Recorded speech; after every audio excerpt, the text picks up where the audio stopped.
Hello everyone, शिखर IAS के YouTube channel में आपका बहुत बहुत स्वागत है। My name is Shankar. मैं यहाँ पर आप लोगों को मैथ्स रीजनिंग पढ़ाऊंगा। मैथ्स रीजनिंग किसी भी एग्जाम के पॉइंट ऑफ व्यू से बहुत ही इंपॉर्टेंट है। जैसा कि आप सभी लोग जानते हैं, किसी भी एग्जाम में सिलेक्शन होना या ना हो पाना, मैथ्स रीजनिंग का इसके पीछे बहुत बड़ा हाथ होता है। वैसे तो आप लोग जानते ही हैं, मैं यहाँ पर मैथ्स रीजनिंग पढ़ाऊँगा। आज हम यहाँ पर रीजनिंग स्टार्ट करते हैं। तो स्टूडेंट्स, रीजनिंग के 3 पार्ट होते हैं, यानी कि रीजनिंग 3 पार्ट में डिवाइडेड है: verbal reasoning, logical reasoning and non verbal reasoning. Verbal reasoning जो है वो पैटर्न पर बेस्ड होती है टोटली, और लॉजिकल रीजनिंग आपके लॉजिक पर बेस्ड होती है, and non verbal reasoning totally figural conditions. तो स्टूडेंट्स, ज़्यादा टाइम वेस्ट ना करते हुए हम वर्बल रीजनिंग पढ़ते हैं। वर्बल रीजनिंग में मैं आप लोगों का यहाँ पर डाइस स्टार्ट कर रहा हूँ, ठीक है। डाइस यानी कि पासा। अब देखो, डाइस होता क्या है स्टूडेंट्स? अ डाइस है 6 सरफेसेस, 12 एड्ज एंड 8 कॉर्नर्स। एक पासे की 6 सतह, 12 किनारे तथा 8 कोने होते हैं। लेकिन यहाँ पर डाइस का यूज यानी कि हम सिर्फ सरफेसेस को लेंगे, क्योंकि पूरे एक्सरसाइज में सरफेसेस का रोल है। एक पासे की 6 सतह होती हैं। 6 सतह में जो अंक होंगे स्टूडेंट्स, वो 1 से लेकर 6 तक होंगे। 1 2 3 4 5 6। और डाइस है 6 सरफेसेस, यानी कि एक पासे की 6 सतह होती हैं। और यहाँ पर कॉम्पिटिटिव एग्जाम में जो क्वेश्चन पूछे जाते हैं डाइस के रिगार्डिंग, वो पूछे जाते हैं कि इसका विपरीत क्या होगा, 2 का विपरीत क्या होगा, 3 का विपरीत क्या होगा, 4 का विपरीत क्या होगा, यानी कि opposite of 2, opposite of 3, opposite of 4, like this. तो स्टूडेंट, डाइस देखिएगा, तो डाइस 2 प्रकार का होता है: साधारण पासा और मानक पासा। यानी कि साधारण पासा का मतलब है standard dice, ordinary dice, and मानक पासा का मतलब है स्टैंडर्ड डाइस, ठीक है। तो साधारण पासा होता क्या है, यहाँ देखिएगा। पासा, मैं यहाँ पर पासा बना रहा हूँ, यानी कि डाइस बना रहा हूँ। ये डाइस है, दिस इज द डाइस। और डाइस है 6 सरफेसेस। 6 सरफेसेस का मतलब है इसकी 6 सतह है। 6 सतह कौन कौन सी हैं? 1 2 3, और 3 इसके पीछे है। तो सबसे पहले हम ऑर्डिनरी डाइस की बात कर रहे हैं, यानी कि साधारण पासा की बात कर रहे हैं। मैं यहाँ पे वैल्यू लिख दे रहा हूँ 2 3 4। साधारण पासे की अगर हम बात करें, इसके किन्हीं 2 अंकों का योग 7 होता है। The sum of any 2 numbers is 7। तो स्टूडेंट, जैसे यहाँ पर देखेंगे 2 + 3 कितना होगा? यहाँ पर 5। 3 + 4 कितना आ रहा है? 7। और 4 + 2 कितना आ रहा है? 6। तो यहाँ पर देखो, किन्हीं 2 अंकों को ऐड करके 7 आ गया। तो इट मीन्स ये साधारण पासा यानी कि ऑर्डिनरी डाइस है। तो साधारण पासा वो पासा होता है जिसके किन्हीं 2 अंकों का योग 7 होता है। तो स्टूडेंट्स, जिसके किन्हीं 2 अंकों का योग 7 होता है, उसका आंसर यामा होता है। जैसे अगर मैं कहता हूं कि अपोजिट ऑफ 3, यानी कि 3 का विपरीत, 3 का विपरीत, अपोजिट ऑफ 3 क्या होगा? 3 का विपरीत क्या होगा? Opposite of 3। देखो, पड़ोसी कभी भी विपरीत नहीं होते। Neighbour terms never opposite to each others. तो 2 का विपरीत 3 और 4 नहीं हो सकता, 3 का विपरीत 2 और 4 नहीं हो सकता, 4 का विपरीत 2 और 3 नहीं हो सकता, क्योंकि ये पड़ोसी हैं। तो 3 का विपरीत क्या होगा? 3 का विपरीत देखो, 2 3 4 नहीं हो सकता, 2 3 4 नहीं हो सकता, बचा क्या? 1 5 और 6। तो स्टूडेंट, 3 का विपरीत क्या होगा? 1 या 5 या 6। साधारण पासे का जो आंसर होगा, ऑर्डिनरी डाइस का जो आंसर होगा, वो यामा होगा हमेशा। नेक्स्ट क्या है? देखो, मैं यहाँ पर बोलता हूँ 4 का विपरीत, अपोजिट ऑफ 4, 4 का विपरीत। 4 का विपरीत क्या होगा? देखो, अपोजिट ऑफ 4 क्या होगा? 4 का विपरीत 4 3 2 नहीं हो सकता, तो बचा क्या? फिर से यही आंसर होगा 1 1 5 या 6, 1 5 या 6। अगर मैं बोलता हूं कि यहाँ पर 2 का विपरीत, अपोजिट ऑफ 2, 2 का विपरीत, 2 का विपरीत बताते हैं हम। 2 का विपरीत क्या होगा? 2 का विपरीत भी 2 3 4 नहीं हो सकता, क्योंकि पड़ोसी कभी भी विपरीत नहीं होते हैं। तो इसका आंसर क्या होगा? 1 5 या 6। तो स्टूडेंट, ये तो बात है साधारण पासे की, यानी कि ऑर्डिनरी डाइस की। अब हम यहाँ पर बात करते हैं स्टूडेंट्स स्टैंडर्ड डाइस, यानी कि मानक पासा। तो मानक पासा, सबसे पहले मैं यहाँ पर पासा बनाता हूँ, ठीक है। ये डाइस बना दिया मैंने, दिस इज डाइस। तो मानक पासा क्या होता है? मैंने वैल्यू लिख दी 1 2 3। तो स्टूडेंट, मानक पासा वो पासा होता है जिसके किन्हीं 2 अंकों का योग 7 नहीं होता है। The sum of any 2 numbers is not 7। कहीं भी 2 अंकों को ऐड करके 7 नहीं आया। जैसे 1 + 2 कितना आ रहा है यहाँ पर? 3। 2 + 3 कितना आ गया यहाँ पर? 5। 3 + 1 कितना आ गया यहाँ पर? 4। देखो, कहीं भी ऐड करके 7 आ रहा है? नहीं आ रहा है। 7 से ज़्यादा आए या कम आए, डजंट मैटर। और जिसके किन्हीं 2 अंकों का योग 7 नहीं होता है, उसका आंसर 7 में से घटा के होता है। तो स्टूडेंट, यहाँ पर हम एग्जैक्ट वैल्यू देंगे। जैसे अगर मैं बोला हूँ 1 का विपरीत, अपोजिट ऑफ 1, 1 का विपरीत, 1 का विपरीत क्या होगा? 7 - 1, यानी कि 6। अगर मैं 2 का विपरीत बोलता हूं, 2 का विपरीत, अपोजिट ऑफ 2, 2 का विपरीत क्या होगा 7 माइनस 2 यानी कि 5। 3 का विपरीत, 3 का विपरीत, 3 का विपरीत क्या होगा 7, 3 का विपरीत 7 माइनस 3 यानी कि 4। तो स्टूडेंट ये तो बात है साधारण पासा और मानक पासा। साधारण पासा वो पासा होता है जिसके किन्हीं 2 अंकों का योग 7 होता है, और जिसके किन्हीं 2 अंकों का योग 7 होता है उसका आंसर यामो होता है। मानक पासा वो पासा होता है जिसके किन्हीं 2 अंकों का योग 7 नहीं होता है, और जिसके किन्हीं 2 अंकों का योग 7 नहीं होता है उसका आंसर 7 में से घटा के होता है। और ये बात है ऑर्डिनरी डाइस और स्टैंडर्ड डाइस। ऑर्डिनरी डाइस और स्टैंडर्ड डाइस के जो भी क्वेश्चन होंगे स्टूडेंट्स वो सिंगल डाइस पर बेस्ड होंगे। तो अब मैं इसका एग्जाम्पल आप लोगों को बताता हूं, कुछ एग्जाम्पल मैं आप लोगों को बताता हूं ordinary dice and standard dice के, ठीक है। तो पहला एग्जाम्पल हम लेते हैं, तो स्टूडेंट पहला एग्जाम्पल हम लेते हैं, और ये जो एग्जाम्पल मैं दे रहा हूं आप लोगों को ऑर्डिनरी डाइस और स्टैंडर्ड डाइस के बिहाफ में दे रहा हूं। तो पहला क्वेश्चन है, ये डाइस है 2, 3 और यहां पर मैं 6 लिख देता हूं, और यहां पर पूछा है हमसे अपोजिट ऑफ 3 यानी कि 3 का विपरीत, 3 का विपरीत अपोजिट ऑफ 3।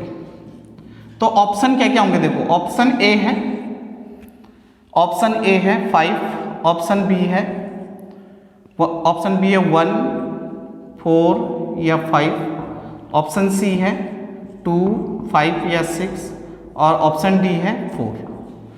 तो स्टूडेंट सबसे पहले आप लोगों को डाइस को अंडरस्टैंड करना है, डाइस को समझना है, ठीक है। ये पता लगाना है कि ये कौन सा पासा है। 2 + 3 कितना होगा 5, 3 + 6 9, 6 + 2 8। कहीं भी ऐड करके 7 आया नहीं आया, यानी कि ये मानक पासा है और स्टैंडर्ड डाइस है। तो मानक पासा वो पासा होता है जिसके किन्हीं 2 अंकों का योग 7 नहीं होता है, तो यानी कि इसका आंसर 7 में से घटा के होगा। 3 का विपरीत क्या होगा, 3 का विपरीत होगा 7 माइनस 3 यानी कि 4। तो आंसर क्या होगा, option D is right. Competitive exam में 1 नंबर का क्वेश्चन ऑर्डिनरी डाइस और स्टैंडर्ड डाइस से पक्का आएगा। लेकिन आजकल किस तरह के क्वेश्चन कॉम्पिटिटिव एग्जाम में पूछे जा रहे हैं, देखो किस तरह का क्वेश्चन पूछा जा रहा है। क्वेश्चन नंबर 2, एक पासे की 6 सतह है और डाइस है 6 सरफेसेस। 6 सरफेसेस क्या है, 6 सतह, 6 सतह है, 6 सरफेसेस दे रखे हैं, A, B, C, D, E and F। और डाइस है 6 सरफेसेस यानी कि एक पासे की 6 सतह है। और ये क्वेश्चन है, अब देखिएगा क्वेश्चन क्या है, इसके भी मैं ऑप्शन दूंगा आप लोगों को, ठीक है। यहां पर है A, B और E।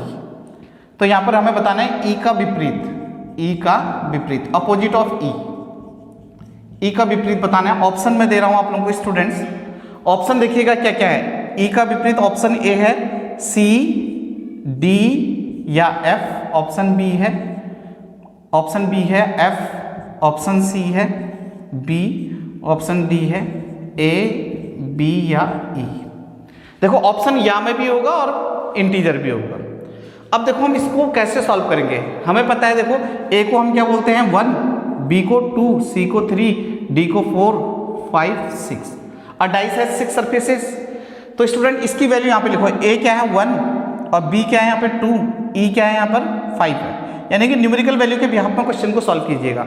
अब देखो 1 + 2 कितना होगा 3, 2 + 5 यहाँ पर कितना आ जाएगा 7, 2 + 5 7 हो गया, 5 + 1 6। तो ये कौन सा डाइस है, ऑर्डिनरी डाइस, साधारण पासा। साधारण पासा वो पासा होता है स्टूडेंट जिसके किन्हीं 2 अंकों का योग 7 होता है, और जिसके किन्हीं 2 अंकों का योग 7 होता है उसका आंसर यामा होता है। तो E का विपरीत अपोजिट ऑफ E पूछा है, E का विपरीत बोला है, तो E का विपरीत क्या नहीं हो सकता है, A, B, E नहीं हो सकता है। बचा क्या वहां पर देखो C, D या F। तो इसका आंसर क्या होगा C, D या F। तो इस तरह के क्वेश्चन कॉम्पिटिटिव एग्जाम में पूछे जा रहे हैं सिंगल डाइस को लेकर। तो स्टूडेंट अब हम बात करते हैं 2 डाइस की। 2 डाइस का मतलब होता है एक पासे की 2 स्थितियां, 2 सिचुएशंस ऑफ 1 डाइस। तो 2 डाइस की 6 कंडीशंस होती हैं स्टूडेंट, टोटल 6 कंडीशन होती है 2 डाइस की। तो पहली कंडीशन मैं आप लोगों को बता देता हूं। फर्स्ट कंडीशन मैं यहां पर 2 डाइस बना रहा हूं, 2 डाइस बना दिए, 2 डाइस, ये 2 पासे हैं। अगर मैं यहां पे वैल्यू लिख देता हूं 1 2 6 2 3 5, तो स्टूडेंट सबसे पहला मेथड ये है कि ऐसी संख्या जो दोनों में कॉमन होगा, 2 यहाँ भी है और 2 यहाँ भी है, 2 यहाँ भी है, 2 यहाँ भी है, तो मैं यहाँ पर पूछ रहा हूँ कि 2 का विपरीत अपोजिट ऑफ 2, 2 का विपरीत क्या होगा? तो स्टूडेंट यहाँ पर जो मेथड लगेगा वो लगेगा पड़ोसी मेथड, यानी कि पड़ोसी कभी भी एक दूसरे के विपरीत नहीं होते हैं। Neighbour terms never opposite to each other. तो 2 का विपरीत 2, 1, 6 नहीं हो सकता, 2 का विपरीत 2, 3, 5 नहीं हो सकता।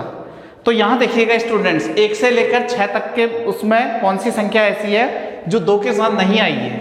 तो स्टूडेंट 4 ऐसी संख्या जो 2 के साथ नहीं आई है, यानी कि 2 का विपरीत क्या होगा? 4, यानी कि 4। अपोजिट ऑफ 2 क्या होगा यहाँ पर? 4। तो ये इस मेथड का नाम याद रखिएगा पड़ोसी method, neighbour terms never opposite to each others. Second condition है, सेकेंड जो मेथड है, तो यहां पर मैं 2 डाइस बना दे रहा हूं, 2 डाइस, ये 2 पासे हैं। तो स्टूडेंट्स यहां देखिएगा मैंने यहां पे लिख दिया 3, 4, 5 एंड यहां पर लिख दिया 3, 4 एंड 6। तो ये जो मेथड का नंबर है, ये मतलब है ये है 2 अंक समान, यानी कि इसको बोलते हैं 2 वैल्यू इज सेम, 2 अंक समान, 2 वैल्यू इज सेम। तो यहां पर पड़ोसी मैंने आप लोगों को बताया, ये पड़ोसी का मतलब होता है नीबर मेथड, एंड 2 अंक समान का मतलब होता है 2 वैल्यू इज सेम। तो स्टूडेंट याद रखिएगा यहां पर मैं पूछ रहा हूं आप लोगों से 5 का विपरीत, अपोजिट ऑफ 5, 5 का विपरीत। तो 5 का विपरीत क्या होगा? जब किसी 2 पासे में 2 अंक समान हो, 3 और 4 यहां भी है और 3 और 4 यहां भी है, तो 5 का विपरीत क्या होगा? 6, 2 वैल्यू इज सेम। जब किसी 2 पासे में 2 अंक समान होते हैं स्टूडेंट्स, जो तीसरा अंक होता है वो एक दूसरे के विपरीत होता है। 5 का विपरीत 6 कहें या 6 का विपरीत 5 कहें, बात एक ही है। कंडीशन नंबर 3 देखिएगा स्टूडेंट्स, यहां से कॉम्पिटिटिव एग्जाम में क्वेश्चन आता है। कंडीशन नंबर 3 है, मैंने ये 2 डाइस बना दिए, ये मैंने 3, 4, 5 लिख दिया और यहां पर लिख दिया 3, 2, 1। तो इस कंडीशन का नाम है समान सतह पर समान अंक, समान सतह पर समान अंक, यानी कि इसको हम बोलते हैं same value in same surfaces, same value in same surfaces, same surfaces. तो स्टूडेंट समान सतह पर समान अंक, same value in same surfaces. जब किसी 2 पासे में, देखो सेम सरफेस है, 3 और 3 यहां भी है, जब किसी 2 पासे में समान सतह पर समान अंक होते हैं स्टूडेंट, समान सतह वाले अंक एक दूसरे के विपरीत होते हैं। तो 3 यहां भी है और 3 यहां भी है, यानी कि 4 का विपरीत क्या होगा? 4 का विपरीत अपोजिट ऑफ 4, 4 का विपरीत कहूंगा तो मैं क्या बोलूंगा? 4 का विपरीत 2, 2। 5 का अपोजिट क्या होगा? 5 का विपरीत, 5 का विपरीत अपोजिट ऑफ 5 क्या होगा? 5 का अपोजिट 1। तो ये मेथड याद रखिएगा, जब किसी 2 पासे में समान सतह पर समान अंक होते हैं तब समान सतह वाले अंक एक दूसरे के विपरीत होते हैं स्टूडेंट्स। तो अगर मैं यहां पर 3 का विपरीत पूछूं, 3 का विपरीत अपोजिट ऑफ 3, 3 का विपरीत क्या होगा? 3 का विपरीत 3, 4, 5 नहीं हो सकता, 3 का विपरीत 3, 2, 1 नहीं हो सकता। ऐसी कौन सी संख्या है 1 से लेकर 6 तक में जो 3 के साथ नहीं है? 3 का विपरीत 6 होगा, ये पड़ोसी से हुआ। यहां पर इसका जो आंसर आया है पड़ोसी मेथड। तो याद रखिएगा ऐसी संख्या जो दोनों में कॉमन होता है हमेशा उसका आंसर पड़ोसी से निकलता है। अब देखिएगा कंडीशन नंबर 4 में आप लोगों को बताने जा रहा हूं। कंडीशन नंबर 4 जो है, कंडीशन नंबर 4 यही यहां से ही क्वेश्चन पेपर में आएगा। मोस्टली कॉम्पिटिटिव एग्जाम में कंडीशन नंबर 4 आता है। यहां पर देखिएगा मैं 2 डाइस बना रहा हूं, 2 डाइस, ये मैंने बना दिया 2 डाइस। तो स्टूडेंट यही वैल्यू मैं नोट कर दे रहा हूं, सेम वैल्यू देखिएगा 1, 2, 6, 2, 3, 5। जो पहला क्वेश्चन था वही मैं सेम नोट कर दे रहा हूं। अब देखिएगा इस मेथड का नाम क्या है? अलग अलग सतह पर समान अंक, अलग अलग सतह पर समान अंक। तो स्टूडेंट्स अलग अलग सतह पर समान अंक का मतलब होता है same value in different surfaces, in different different surfaces, अलग अलग सतह पर समान अंक। जब किसी दो पासे में अलग अलग सतह पर समान अंक होते हैं तब हम उसे क्लॉकवाइज रोटेट करते हैं। इसका मतलब है क्लॉकवाइज सीक्वेंस में आपको नोट करना है। क्लॉकवाइज का मतलब होता है दक्षिणावर्त दिशा। तो देखो दोनों में कॉमन क्या है, दो कॉमन है, दो यहाँ है और दो यहाँ है।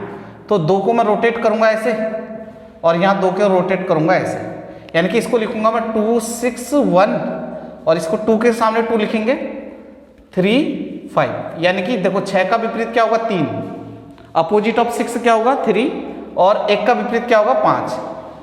तो ये 6 का विपरीत 3, 1 का विपरीत 5। तो अगर 2 का विपरीत बोला जाएगा तो 2 यहाँ भी है, 2 यहाँ भी है, दो पड़ोसी कभी भी विपरीत नहीं होते हैं। तो 2 का विपरीत क्या होगा 4। नेक्स्ट है स्टूडेंट्स, अभी तक देखिएगा जितने भी डाइस मैंने आप लोगों को बता रखे हैं सब में कुछ ना कुछ कॉमन है। यहाँ 2 कॉमन है, यहाँ 3 और 4 कॉमन है, यहाँ 3 कॉमन है, यहाँ 2 कॉमन है, सब में कुछ ना कुछ कॉमन है। लेकिन अब जो कंडीशन नंबर 5 है, जब कोई भी अंक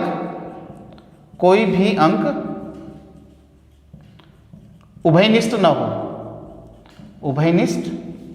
ना हो, When any number is not common, जब कोई भी अंक उभयनिष्ठ ना हो, इसका मतलब क्या है 1 से लेकर 6 तक सारे अंक आएंगे।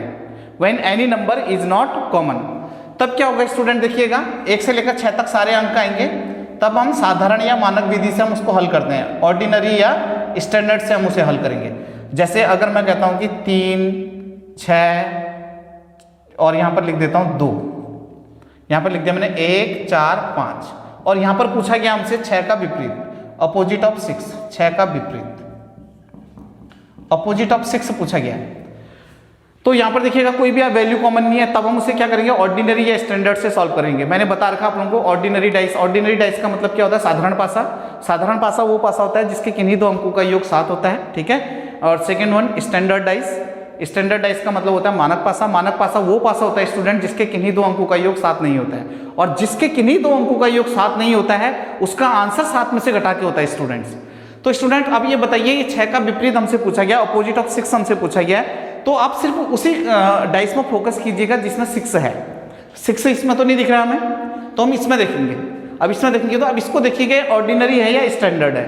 3 + 6 9, 6 + 2 8, 2 + 3 5, कहीं भी ऐड करके 7 आया नहीं आया, इट मीन्स ये कौन सा डाइस है स्टैंडर्ड डाइस है, यानी कि मानक पासा। क्योंकि मानक पासा वो पासा होता है जिसके किन्हीं दो अंकों का योग 7 नहीं होता है, और जिसके किन्हीं दो अंकों का योग 7 नहीं होता है उसका आंसर 7 में से घटा के होता है। तो 6 का विपरीत क्या हो जाएगा, 6 का विपरीत होगा 7 - 1 यानी कि 6। तो सब लोग समझ रहे हैं कंडीशन नंबर 5। कॉम्पिटिटिव एग्जाम में कंडीशन नंबर 4 और कंडीशन नंबर 5 सबसे ज्यादा इंपॉर्टेंट है, बहुत ही ज्यादा। कंडीशन नंबर 4 से ज्यादातर क्वेश्चन पूछे जाते हैं और कंडीशन नंबर 5 से भी क्वेश्चन पूछे जा रहे हैं। अब कंडीशन नंबर 6 देखिएगा। कंडीशन नंबर 6 एक ऐसी कंडीशन है स्टूडेंट्स, कंडीशन नंबर 6 एक ऐसी कंडीशन है, यहां पर देखो मैंने इस क्वेश्चन में बताया था 6 का विपरीत अपोजिट ऑफ 6 कितना आ गया 7 - 6 यानी कि 1, 7 - 6 यानी कि 1। तो अब देखिएगा कंडीशन नंबर 6 में आप लोगों को बता रहा हूं, कंडीशन नंबर 6 है कि जब अंक 6 से बड़ा हो, अंक 6 से बड़ा हो। अभी तक देखो कोई भी वैल्यू 6 से बड़ी आई नहीं आई, कोई भी वैल्यू 6 से बड़ी नहीं आई। अभी तक ये क्वेश्चन बुक में नहीं आया हुआ है, मे बी आफ्टर 1 मंथ या 2 मंथ बाद ये क्वेश्चन बुक में आ जाए, ये पैटर्न बुक में आ जाए।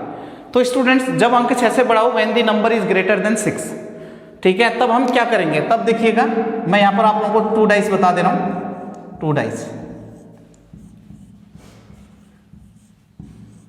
मैंने यहाँ पे वैल्यू लिख दी 6 5 8।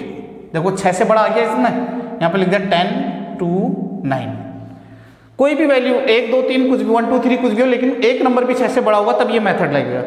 तो मेथड क्या लगेगा देखिएगा, अगर 2 डाइस हैं, अगर ये 2 डाइस हैं, याद रखिएगा इस कंडीशन में 2 डाइस, इसको बोलते हैं हम अपर पार्ट।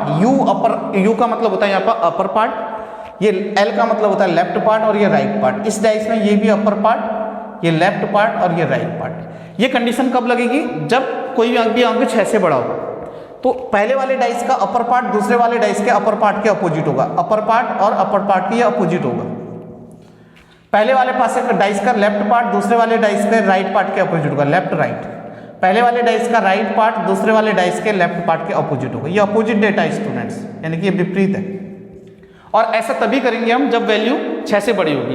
पहले वाले डाइस का अपर पार्ट दूसरे वाले डाइस के अपर पार्ट के अपोजिट होगा, पहले वाले डाइस का लेफ्ट पार्ट दूसरे वाले डाइस के राइट पार्ट के अपोजिट होगा, पहले वाले डाइस का राइट पार्ट दूसरे वाले डाइस के लेफ्ट पार्ट के अपोजिट होगा। इट मीन्स हम क्या बोल सकते हैं, 5 का विपरीत। 5 का विपरीत क्या होगा स्टूडेंट्स, यहाँ पर 10, 10 यानी कि 10। अपोजिट ऑफ 6 यानी कि 6 का विपरीत। 6 का विपरीत क्या होगा, 6 का विपरीत 9। 8 का विपरीत, अपोजिट ऑफ 8, 8 का विपरीत। 8 का विपरीत क्या होगा, 2। तो ये कंडीशन है स्टूडेंट्स।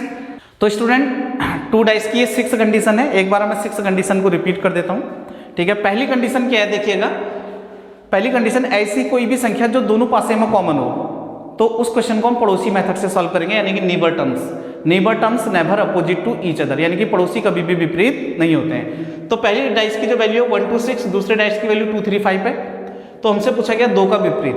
तो यहाँ पर देखो यही मेथड क्यों लगा, कुछ और क्यों नहीं लगा, क्योंकि 2 यहाँ भी है 2 यहाँ भी है, 2 दोनों में कॉमन है। ऐसी संख्या जो दोनों में कॉमन होगा वो क्वेश्चन पड़ोसी से सॉल्व होगा। तो 2 का विपरीत क्या होगा, 2 का विपरीत 2 1 6 नहीं हो सकता, 2 का विपरीत 2 3 5 नहीं हो सकता। 1 से 6 तक यहाँ देखिएगा ऐसी कौन सी संख्या जो 2 के साथ नहीं है, 4 ही तो नहीं है 2 के साथ, तो 2 का विपरीत 4, यानी कि अपोजिट ऑफ 2 क्या होगा यहाँ पर 4। कंडीशन नंबर 2 देखिएगा, कंडीशन नंबर 2 है 2 अंक समान, 2 वैल्यू इज सेम। जब किसी 2 पासे में 2 अंक समान होते हैं तो तीसरे अंक जो बचते हैं वो एक दूसरे के विपरीत होते हैं स्टूडेंट्स। इट मीन्स 3 और 4 यहाँ भी है और 3 और 4 यहाँ भी है, तो 5 का विपरीत क्या होगा, 6 होगा। नेक्स्ट कंडीशन क्या है देखिएगा, समान सतह पर समान अंक, same value in same surfaces. जब किसी 2 पासे में समान सतह पर समान अंक होते हैं तब समान सतह वाले अंक एक दूसरे के विपरीत होते हैं स्टूडेंट्स। तो इसका मतलब क्या, 3 यहाँ भी है और 3 यहाँ भी है, तो इसका मतलब क्या, समान सतह पर समान अंक है। देखो मैं इसको डार्क कर रहा हूँ, समझिएगा इसको बोलते हैं same value in same surfaces. सतह भी समान है, यानी कि इन दोनों सरफेसेस की सिमेट्री हो रही है। सतह समान का मतलब क्या है, इन दोनों सरफेसेस की सिमेट्री हो रही है स्टूडेंट्स। अगर ये सिमेट्री हो रही है तो हम इसको बोलेंगे समान सतह पर समान अंक। जब किसी 2 पासे में समान सतह पर समान अंक होते हैं तो समान सतह वाले अंक एक दूसरे के विपरीत होते हैं। 4 का विपरीत 2, 5 का विपरीत 1 और 3 का विपरीत 6। नेक्स्ट कंडीशन है स्टूडेंट्स, अलग अलग सतह पर समान अंक। अब देखिएगा जो वैल्यू क्वेश्चन नंबर 1 में है वही वैल्यू मैंने यहाँ पर नोट की हुई है, लेकिन यहाँ पर सिर्फ 2 का विपरीत पूछा था। लेकिन किसी और का विपरीत पूछ दिया जाता 2 को छोड़कर, तब आप क्या करते, तब हम यहाँ पर मेथड लगाते अलग अलग सतह पर समान अंक, same value in different surfaces. जब किसी 2 पासे में अलग अलग सतह पर समान अंक होते हैं तब हम उसको क्लॉकवाइज सीक्वेंस में नोट करते हैं, लेकिन उस वैल्यू को लेकर नोट करेंगे क्लॉकवाइज सीक्वेंस में जो दोनों में कॉमन होगा। 2 दोनों में कॉमन है तो यहाँ पर मैंने लिखा देखो 2 6 1, इसको लिखूंगा 2 3 5, यानी कि 6 का अपोजिट क्या होगा 3, 1 का अपोजिट क्या होगा 5। अगर 2 का अपोजिट पूछा जाता 2 दोनों में कॉमन है तो 2 का विपरीत 4। अब देखिएगा स्टूडेंट, जब कोई भी अंक उभयनिष्ठ न हो, when any number is not common, इसका मतलब है 1 से लेकर 6 तक सारे अंक आए, तब हम उसको साधारण या मानक से सॉल्व करते हैं। अब ये 2 डाइस दे रखे हैं और हमसे बोला है कि 6 का विपरीत क्या होगा, अपोजिट ऑफ 6 बोला गया है। तो स्टूडेंट्स 6 का विपरीत क्या होगा, 6 का विपरीत बोला गया तो 6, यहाँ तो 6 नहीं है ना, तो हम इस पासे को देखेंगे। ये कौन सा डाइस है, यानी कि स्टैंडर्ड डाइस। स्टैंडर्ड डाइस वो डाइस होता है जिसके किन्हीं 2 अंकों का योग 7 नहीं होता है। तो स्टूडेंट्स तो हम क्या करेंगे, 6 का विपरीत 7 - 6 यानी कि 1। जब अंक 6 से बड़ा हो, जब अंक 6 से बड़ा होगा तो पहले वाले पासे का अपर पार्ट दूसरे वाले पासे के अपर पार्ट के अपोजिट होगा, पहले वाले पासे का लेफ्ट पार्ट दूसरे वाले पासे के राइट पार्ट के अपोजिट होगा, पहले वाले पासे का राइट पार्ट दूसरे वाले पासे के लेफ्ट पार्ट के अपोजिट होगा। एंड अब देखिएगा कॉम्पिटिटिव एग्जाम में सबसे ज्यादा question, this is the very important, ये पैटर्न और ये पैटर्न कंडीशन नंबर 4 और कंडीशन नंबर 5 पूछी जाती है। तो स्टूडेंट्स बढ़ते हैं कुछ एग्जाम्पल की ओर, बेस्ड ऑन 2 डाइस, ठीक है। तो एक पासे की 2 स्थितियां दर्शाई गई हैं, सिचुएशंस ऑफ 2 डाइस। तो यहां देखिएगा 2 डाइस में बना रहा हूं,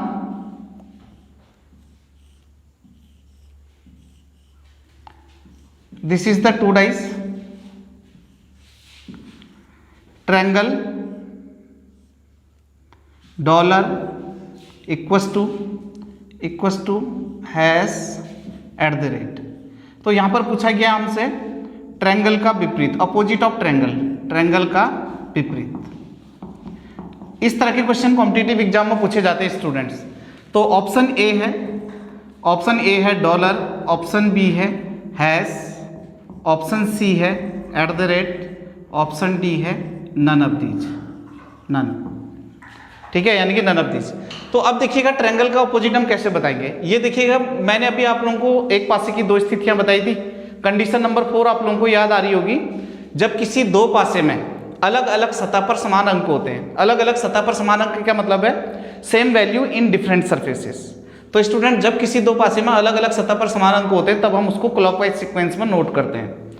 तो अब देखिएगा इक्वस टू यहाँ है और इक्वस टू यहाँ है, तो मैं क्या करूँगा, इसको क्लॉकवाइज सीक्वेंस में नोट करूँगा। तो उसी डेटा को लेकर हम क्लॉकवाइज सीक्वेंस में नोट करेंगे जो सेम होंगे। सेम क्या है यहाँ पर, इक्वस टू यहाँ भी है और इक्वस टू यहाँ भी है। तो मैं इसको क्या लिखूंगा, इस वाले डाइस को देखिएगा, equals to dollar triangle, equals to dollar हो गया और ट्रायंगल हो गया। अब यहाँ पर मैं इक्वस टू के सामने इक्वस टू लिखूंगा, इक्वस टू @ और हैश। तो स्टूडेंट देखिएगा डॉलर का अपोजिट क्या होगा यहाँ पर, @ और ट्रायंगल का अपोजिट क्या होगा, हैश। तो स्टूडेंट ट्रायंगल का अपोजिट हमसे पूछा था, अपोजिट ऑफ ट्रायंगल, यानी कि आंसर क्या होगा, हैश। अगर स्टूडेंट्स इसी क्वेश्चन में एक बात याद रखिएगा, अगर यहाँ पर हमसे इक्वस टू का अपोजिट पूछा जाता, मैंने क्या बोला है, अ डाइस हैज 6 सरफेसेस, एक पासे की 6 सतह होती हैं, और यहाँ पर भी एक पासे की 2 स्थितियां हमें दर्शाई गई हैं, 2 सिचुएशंस ऑफ 1 डाइस। तो स्टूडेंट अगर हमसे इक्वस टू का अपोजिट पूछा जाता है, इक्वस टू का opposite dollar triangle equals to नहीं हो सकता, इक्वस टू का अपोजिट इक्वस टू @ हैश नहीं हो सकता है। ऐसा कौन सा डेटा है जो इक्वस टू के साथ नहीं है, छठी सतह कौन सी है, तो छठी सतह हमें पता ही नहीं है कौन सी है, तो आंसर क्या होगा, नन ऑफ दीज। अगर हमसे यहाँ पर इक्वस टू का अपोजिट पूछा जाता तो आंसर नन ऑफ दीज होता है इस केस में। अब बढ़ते हैं नेक्स्ट एग्जांपल की ओर। नेक्स्ट एग्जांपल है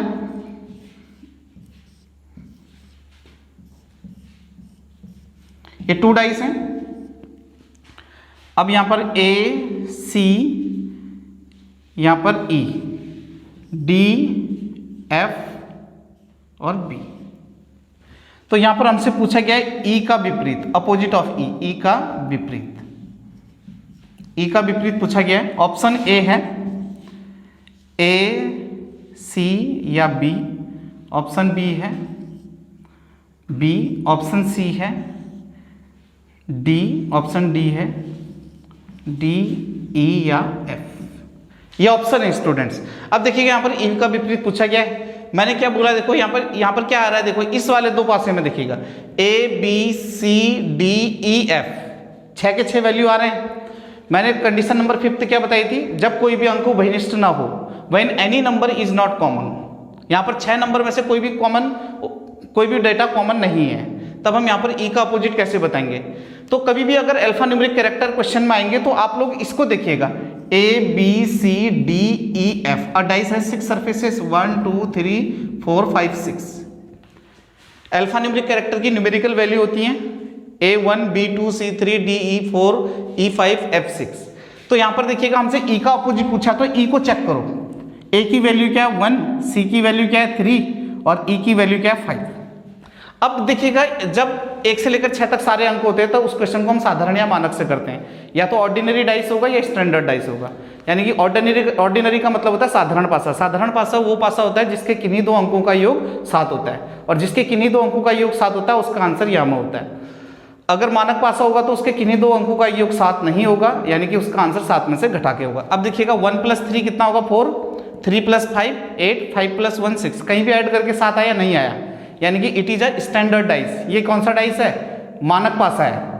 तो इसका आंसर क्या होगा, E का विपरीत का मतलब होगा यहाँ पर 5 का विपरीत, तो इसका आंसर क्या होगा 7 - 5, यानी कि 2 को हम क्या बोलते हैं B, तो B, ऑप्शन B। तो ऐसे क्वेश्चन कॉम्पिटिटिव एग्जाम में पूछे जाते हैं 2 डाइस से रिलेटेड। तो स्टूडेंट्स आज के लिए इतना ही, मिलते हैं नेक्स्ट क्लास में डाइस के कुछ नए क्वेश्चंस के साथ, like that 3 dice 4 dice and cubic terms. तब तक के लिए गुड बाय, टेक केयर।